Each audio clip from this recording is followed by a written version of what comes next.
गौर global village के flat पर एक फैमिली किराएदार का कब्जा। सुन के अजीब लगा ना, पर यह सच है। मैं बात कर रही हूँ क्रॉस रिपब्लिक में स्थित गौर ग्लोबल विलेज की फ्लैट नंबर 905 ब्लॉक है। उसमें एक फैमिली रहती है, नेहा शर्मा की फैमिली, जो कि एक एनजीओ में कार्य करता है। कहा जाता है कि एनजीओ के कार्यकर्ता दूसरों की मदद के लिए हमेशा तत्पर रहते हैं, पर इनकी हरकतों को देखकर तो बिल्कुल भी नहीं लगता। ऐसा प्रतीत होता है कि ये सिर्फ अपनी मदद कर रही हैं। बात आती है कुछ दिन पहले की। जो उसके मकान मालिक है वो इस week out of country USA में रहता है। उन्हें किसी रीजन से उन्होंने नोटिस दिया टेनेंट को फ्लैट खाली करने के लिए। खैर, फैमिली फ्लैट खाली भी कर रही थी। उन्होंने सामान पूरा ट्रक में लोड भी कर लिया था। जैसा कि मैंने कहा कि वो यूएसए में रहते हैं। यहाँ और वहाँ के दिन रात का फ़र्क होता है। किसी रीजन से जो ओनर है वो फ़ोन उठा नहीं पाई एट ए टाइम एनओसी देने के लिए। और उसके बाद जो टेनेंट थी उन्होंने क्या किया, दोबारा से सामान सारा अनलोड करके उसी फ्लैट में वापस चले गए। जब रात हुई तो ओनर का फ़ोन आया। उन्होंने माफ़ी भी मांगी कि मुझे पता ही नहीं चला कि आप लोगों ने फ़ोन किया। और रही बात जो भी आपके खर्चे हुए हैं पैकर एंड मूवर्स के, और जो भी आपने इलेक्ट्रॉनिक सामान दोबारा से फिटेड कराए, मैं उसके पैसे भरने के लिए तैयार हूँ, आप खाली कर लीजिए। और ऐसा नहीं है कि मैंने जानबूझ के किया, क्योंकि अगर ऐसा होता तो क्योंकि मैंने खुद ही आपको बोला था खाली करने के लिए, तो मैं ऐसा क्यों करूँगा। बाकी खैर, आपका जो भी खर्चा हुआ है मैं पे करने के लिए तैयार हूँ। इसके एवज में जो किराएदार है ओनर से कहते हैं कि मुझे 2 लाख रुपए चाहिए। इस पर मकान मालिक कहता है कि 2 लाख तो बहुत ज़्यादा है, आपके जो भी पैकर एंड मूवर्स के खर्च हुए हैं और इलेक्ट्रॉनिक के, चूँकि वो ज़्यादा दूर नहीं, गौर ग्लोबल विलेज से निकल के वो अजनारा जैनस की सोसाइटी, जो कि गौर के ठीक अपोजिट में है, उसमें जा रही थी। ज़्यादा से ज़्यादा 10-15 हज़ार का खर्चा था उनका, एक्स्ट्रा भी मानो तो 20 हज़ार के आसपास। पर उसके एवज में वो 2 लाख रुपए का किराएदार ने डिमांड कर दिया। फाइनली बात करते करते इनकी सेटलमेंट 80,000 पे हुई। मकान मालिक ने कहा आप खाली करो, मैं हाथ के हाथ पेमेंट आपको दे दूंगा। किराएदार का कहना था कि नहीं, मुझे पहले पैसे चाहिए, उसके 1 सप्ताह के अंदर मैं खाली कर दूंगी। ये सारी चीज़ें मेंटेनेंस को भी पता था, क्योंकि जब एनओसी नहीं मिली थी उस समय मेंटेनेंस काफ़ी एक्टिव थी कि बिना एनओसी के हम आपको जाने नहीं देंगे। खैर, जो भी है उनका रूल है, वो अपने प्रोसेस उसे कर रहे थे। लेकिन फाइनली किराएदार जो थी वो पैसे, उन्होंने बोला मुझे कैश में चाहिए, मैं अकाउंट में बिल्कुल भी नहीं लूँगी और विदिन 1 वीक में मैं खाली कर दूँगी। किसी तरह से उन्होंने इधर उधर से अरेंज करके कैश अरेंज कराया और दिया। ये सारी चीज़ें मेंटेनेंस के जानकारी में चीज़ें चल रही थी, पर मेंटेनेंस ऑफिस के स्टाफ इसमें ज़रा सा भी इंटरेस्ट नहीं ले रहे थे कि नहीं, ऐसा नहीं होता है और चीज़ें हम कराते हैं, जो एक्चुअल उनका खर्चा हुआ है वही देना चाहिए। इन सब में इंटरेस्ट बिल्कुल नहीं लिया मेंटेनेंस ऑफिस में। लेते भी कैसे, उनको तो इंटरेस्ट तब आता जब उनकी पॉकेट गर्म करने की बात आती। अगर ऊपर से कहीं कमाई होती तो उसमें ज़रूर इंटरेस्ट लेते। अगर किसी मकान मालिक का मेंटेनेंस ड्यू हो जाता है, वो आउट ऑफ कंट्री रहे, आउट ऑफ स्टेट रहे या जहाँ पे रहे, तुरंत मेल करना, फ़ोन करना कि आप मेंटेनेंस पे करो, नहीं तो हम आपके मेंटेनेंस पे इंटरेस्ट लगा देंगे। उसमें एक्टिव रहते हैं, उसमें इंटरेस्ट रहता है इनका। इन सब चीज़ों में नहीं कि किराएदार कब्जा कर रहा है मकान पे या ओनर बाहर से मेल कर रहा है कि एक्शन लिया जाए, उन सब पे नहीं इंटरेस्ट होता है इनको। खैर एनीवे, अब आती है कि किराएदार ने पैसे भी लिए, बोला 1 सप्ताह में खाली करने के लिए। ये बात है 22 अगस्त, जिस दिन रक्षाबंधन था।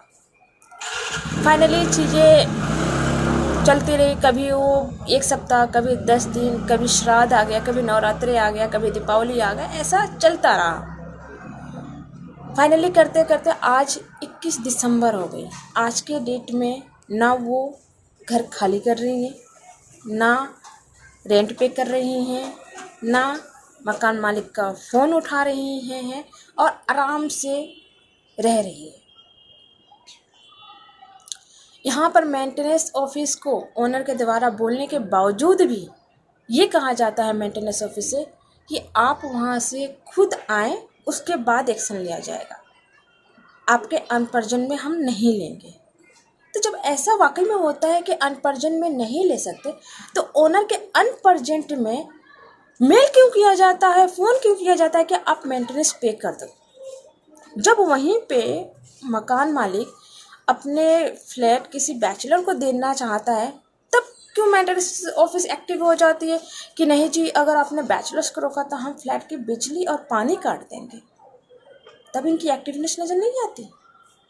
और आज जब मकान मालिक खुद चाहता है कि मेरे फ्लैट की बिजली पानी काट दी जाए, तो उसमें मेंटेनेंस ऑफिस ये बोलती है कि आप खुद आइए वहाँ से, क्योंकि उसे पता है मेंटेनेंस ऑफिस को कि ओनर यूएसए में आने में लाखों रुपए खर्च हो जाएंगे, अब उसके बाद देखा जाए। तो जब आकर ही उसे सारी चीज़ें करनी है, तो आप लोग की क्या ज़रूरत, खुद भी कर सकता है।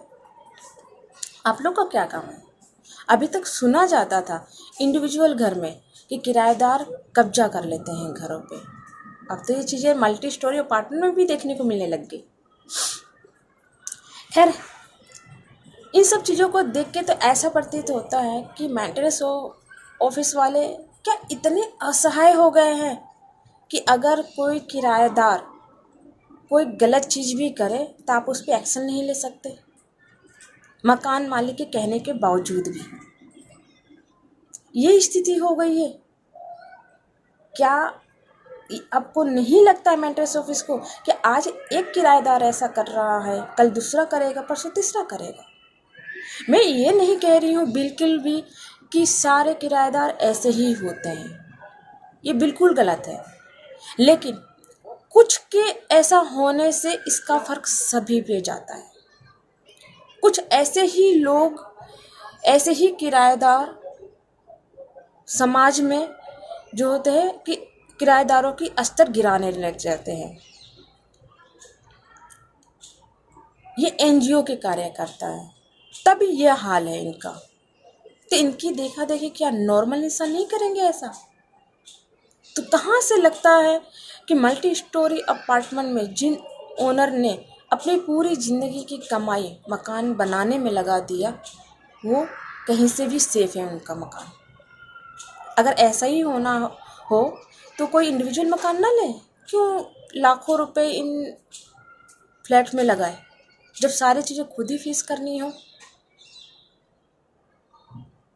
तो क्या गौर ग्लोबल विलेज के मेंटेनेंस ऑफिस इतने लाचार हो गए हैं कि ओनर के कहने के बावजूद भी वो कोई एक्शन नहीं ले पा रहे हैं, सिर्फ मेंटेनेंस लेने के लिए तत्पर रहते हैं, उसके लिए काफ़ी एक्टिव बन जाते हैं। आप उस ओनर से पूछिए जो आज बाहर बैठा हुआ है और वहाँ मेंटेनेंस भरने के बावजूद भी आज उसके पास कोई नहीं है, मेंटेनेंस ऑफिस में भी कोई नहीं है जहाँ पे वो हर महीने पैसे भर रहा है जो उसकी मदद कर सके। इससे क्या लगता है, या तो मेंटेनेंस ऑफिस कुछ मिल रहा हो उनको उनसे, या वो इसके बीच में पड़ना ही नहीं चाहते हैं। बाकी अगर यही हाल रहा तो आज एक हुआ, क्या पता कल दूसरा केस आए। कौन लेगा ऐसे मल्टी स्टोरी अपार्टमेंट में मकान जब खुद ही सारी चीज़ें हैंडल करनी हो। और मैं उस किराएदार को भी कहूँगी कि क्या मिलता है किसी को परेशान करके। अगर सक्षम नहीं हो किराया देने में, तब कहीं से भी 1000-2000 का मकान लेके सकते। ज़रूरी नहीं है कि फ्लैट में भी रह के चोरों की तरह आप चोरी बोलूँ, भीख बोलूँ, मुझे नहीं पता क्या बोला जाए, क्योंकि एक भिखारी भी होता है ना, तो पूरे दिन भीख मांगता है, मेहनत करता है, तब जाके उसे भीख मिलती है। ये तो उस टाइप के भिखारी हो गए जो बिना मेहनत किए ही किराए बचा रहे हैं। ऐसे किराएदारों की वजह से जो सही भी होते हैं ना, उस पर भी उंगलियां उठ जाती है।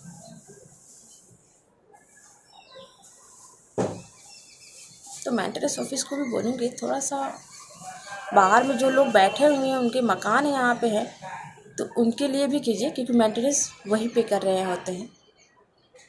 इस तरह से परेशान हो रहा हो जो बाहर में हो, तो ऐसे मेंटेनेंस ऑफिस का क्या काम, जब मकान मालिक को खुद ही सारी चीज़ें हैंडल करना हो।